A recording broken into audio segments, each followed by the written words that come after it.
Érase una vez, en medio de los turbulentos días del antiguo Israel, una mujer de la que nadie esperaba acordarse. Se llamaba Rispa. Era hija de Aya, una mujer de origen sencillo que acabó en el centro del poder como concubina del rey Saúl. No era una esposa, no era una sirvienta, estaba en un lugar extraño, en un espacio donde el amor era protocolario y el respeto opcional. Vivía en palacio, entre columnas de piedra y pasillos fríos. Veía los pasos pesados del rey, los susurros de guerra y a los consejeros adulando a quien tuviera la corona. Y allí, en medio del ir y venir de soldados, profetas y alianzas, Rispa se hizo casi invisible. Pero incluso en este lugar de sombra tuvo 2 hijos con Saúl, Armoni y Mefiboset, 2 niños nacidos con sangre real, pero sin garantía de trono ni de futuro. En aquellos días, los hijos de concubinas no tenían mucho prestigio. Se les recordaba cuando importaba, se les olvidaba cuando estorbaban. Y Rispa lo sabía. Aún así, cuidaba de ellos como si cada latido de sus corazones fuera un milagro. Suscríbete al canal para conocer más historias apasionantes de la Biblia y activa tus notificaciones para no perderte ningún video. Si este contenido te llega al corazón y quieres apoyarnos, no dudes en hacer clic en el botón "Muchas gracias". Toda ayuda es bienvenida y marca una gran diferencia. Ella no fue la protagonista de ninguna batalla. No tuvo visiones, no habló con ángeles, no guió a nadie. Pero ahí es donde su historia empieza a sorprender, porque mientras los ojos del pueblo estaban puestos en las guerras de Saúl, en las estrategias de David y en las palabras de Samuel, Rispa estaba allí, en silencio, observando, esperando y viviendo al límite entre ser recordada y ser borrada. En el palacio, el tiempo pasaba lentamente para alguien que no tenía ni corona ni voz. Rispa vivía allí, entre tapices colgados de las paredes y conversaciones que solo oía de lejos. Era una presencia discreta, casi como el sonido del viento que entra por una rendija. Estaba allí, pero nadie se daba cuenta. Las concubinas vivían en un rincón apartado, lejos de las miradas importantes. No eran tratadas como reinas, ni tenían los privilegios de las esposas elegidas por alianza. Formaban parte de la vida cotidiana, pero no de la historia oficial. Y Rispa sabía exactamente a qué atenerse. Aún así, prestaba atención a todo. Los soldados que volvían sucios de la batalla, las miradas nerviosas de los criados, las noches en que Saúl caminaba inquieto como quien lleva fantasmas. ¿Quieres profundizar en tu vida espiritual? Haga clic en el primer comentario y obtenga ahora su guía de ayuno y oración y transforme su vida espiritual.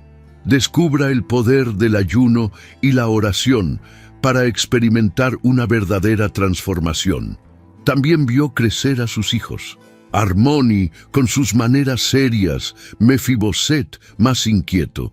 2 muchachos que, aunque eran nietos de Aya, llevaban el nombre de Saúl en la sangre, lo cual era una carga, no un privilegio.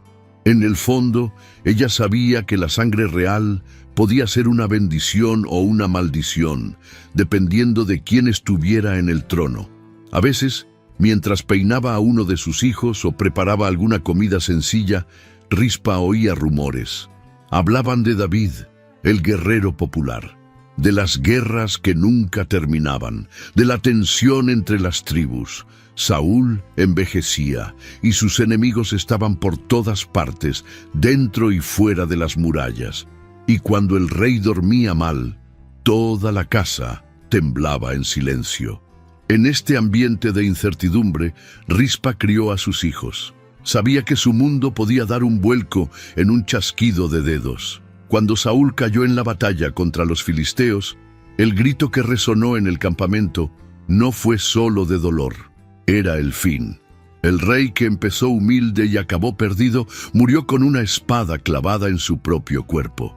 Y con él murieron también sus hijos mayores. El trono, que ya era frágil, ahora estaba hecho pedazos, Israel se convirtió en campo abierto para la disputa. David, ya ungido por Samuel años antes, subió al trono con el apoyo de Judá, pero no todos estaban dispuestos a olvidar a Saúl.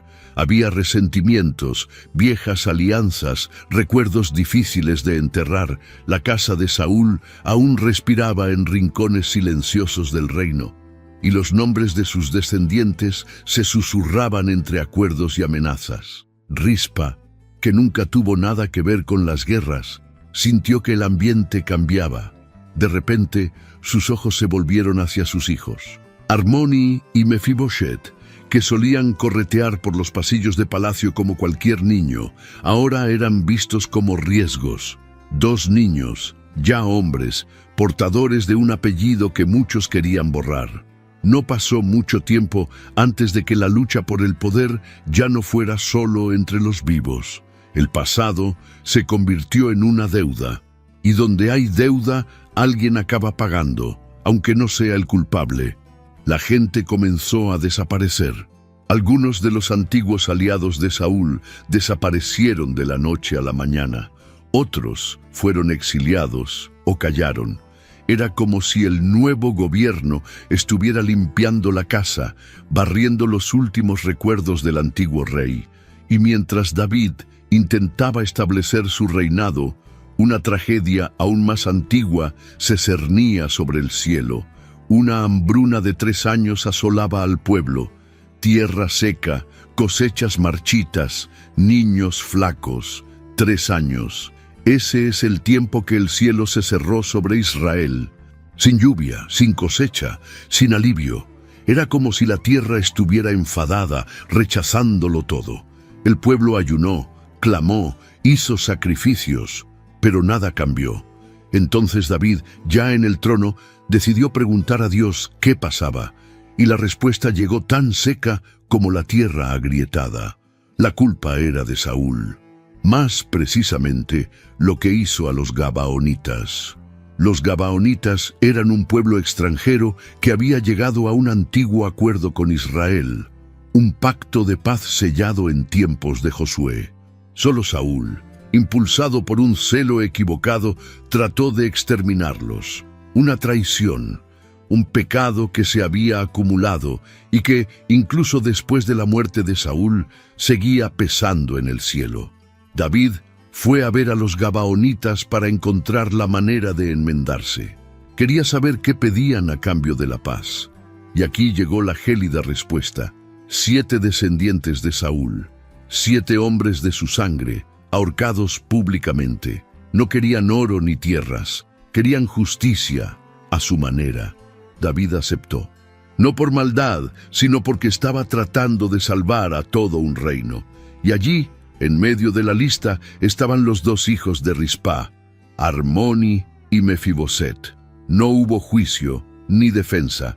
No hay oportunidad para una explicación. Fueron llevados, uno por uno, a Gabaa. Fueron colgados en una colina, expuestos al viento y al sol, sin derecho a una tumba.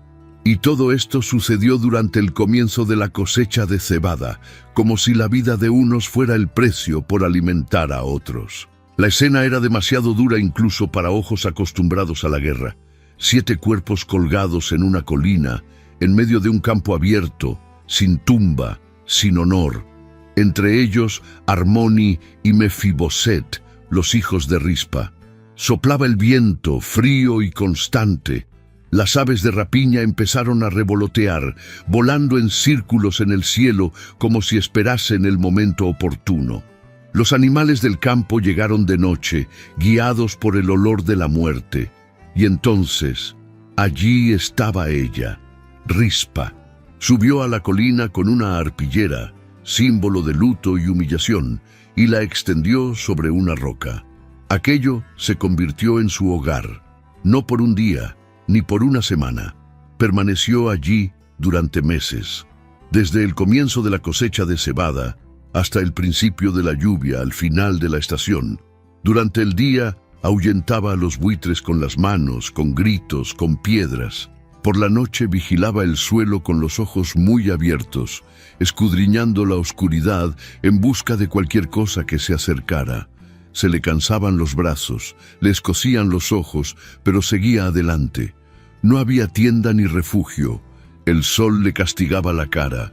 El frío de la madrugada le cortaba la piel, y allí estaba, en silencio, como un centinela del dolor. No tenía nada que ofrecer salvo su presencia, pero en aquel lugar de abandono eso era todo. La gente empezó a murmurar sobre la mujer que no abandonaba la colina. Algunos decían que era locura, otros decían que era fe, pero quien pasaba por allí sentía algo extraño, como si aquel silencio hablase más alto que cualquier oración. Pasó el tiempo y Rispa seguía allí. El sol salía, quemaba la tierra, volvía a caer al final del día. Y ella seguía. Debía de tener el cuerpo dolorido, los pies agrietados, los ojos enrojecidos de tanto llorar y mirar, pero siguió adelante. Algunos días ni siquiera parecía humana, parecía una estatua de dolor esculpida por la nostalgia. Los transeúntes la miraban de lejos y se detenían. Algunos no sabían si ir hacia ella o darse la vuelta. Era una escena desgarradora. Una mujer sentada frente a los cadáveres de sus hijos, luchando contra los animales, el tiempo y el silencio. Pero lo que nadie dijo en voz alta, todo el mundo lo sintió. Era una protesta, un grito sin sonido. Rispa estaba mostrando a todo el reino que sus muertos tenían un nombre, un rostro, una historia. No eran números ni justicia política, eran sus hijos. Y si nadie iba a honrar su memoria, lo iba a hacer ella misma. Las cosas dieron un giro. Alguien se lo contó a otro, que a su vez se lo contó a otro, hasta que la historia llegó a palacio. El rey David la oyó. Un sirviente le susurró al oído lo que estaba ocurriendo en aquella colina olvidada. David se detuvo.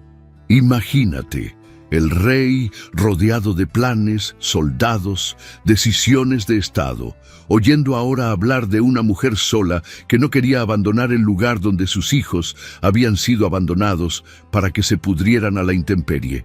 No era una orden, no era una advertencia de Dios. Fue el silencio de Rispa lo que conmovió al rey, la firmeza de una madre que no se movió. Y eso fue lo que hizo que David se levantara, llamara a sus hombres y tomara una medida que debería haber tomado hace mucho tiempo. David ordenó que todo se detuviera: la guerra, los consejos, los compromisos de la corte. Nada parecía más urgente que aquella mujer sentada en una roca. Escuchó atentamente toda la historia, los meses que Rispa había pasado velando los cuerpos de sus hijos, la lluvia que aún no había llegado, el silencio que no se había roto. El rey, que antes había entregado a aquellos hombres por necesidad política, se daba cuenta ahora del peso de lo que se había hecho. No eran solo los hijos de Rispa, eran los hijos de Israel, los nietos de Aya, descendientes de un rey que, aunque caído, tenía su historia. David sintió el golpe. Era como si cada día de Rispa, en aquella colina, hubiera dado un codazo a una parte de su conciencia que había permanecido dormida. Entonces se levantó y dio una orden, no de matar, sino de recoger. Mandó buscar los huesos de Saúl y Jonatán, que yacían en territorio de los filisteos desde la batalla del monte Gilboa. También les ordenó recoger los restos de los 7 ahorcados, incluidos los de Armoni y Mefiboset. Todo se hizo con cuidado. Los huesos fueron recogidos, limpiados y preparados. Finalmente, los muertos serían enterrados. El pueblo observaba y permanecía en silencio. No era habitual que el rey lo dejara todo para ocuparse de los cadáveres. Pero en este caso, no eran solo cuerpo, eran recuerdos heridos. David ordenó que los enterraran a todos juntos en una tumba que pertenecía a la familia de Saúl en Sela, en la tierra de Benjamín. Un entierro digno, como debería haber sido desde el principio. La tierra que antes lo había rechazado todo, recibía ahora los huesos con respeto. Mientras tanto, Rispa seguía subiendo la colina. Ella no sabía lo que el rey estaba haciendo, pero su luto continuaba. Y en el fondo, allí nacía algo más profundo, una fuerza que nadie esperaba de alguien que siempre había sido visto como invisible. La procesión se abrió paso por los caminos de tierra con un peso diferente. No era el peso de los huesos, era el peso del retraso, la vergüenza de un duelo que debería haberse producido mucho antes. Los hombres llevaban los restos de Saúl, Jonatán y los 7 ahorcados. Pasaron ante aldeas, campos y ojos vigilantes que recordaban bien quiénes habían sido. Los habitantes de Sela guardaron silencio cuando los vieron llegar. No hubo celebraciones, ni alabanzas, ni discursos, solo respeto. Los cuerpos fueron enterrados en la tumba familiar de Saúl, por fin juntos, por fin honrados.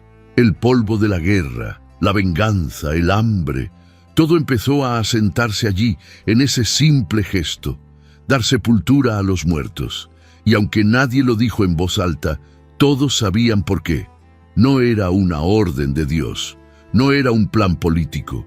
Era una mujer que permanecía sentada durante días y noches, meses enteros, frente a los cadáveres de sus hijos, frente a los cuervos, los chacales y su propia soledad.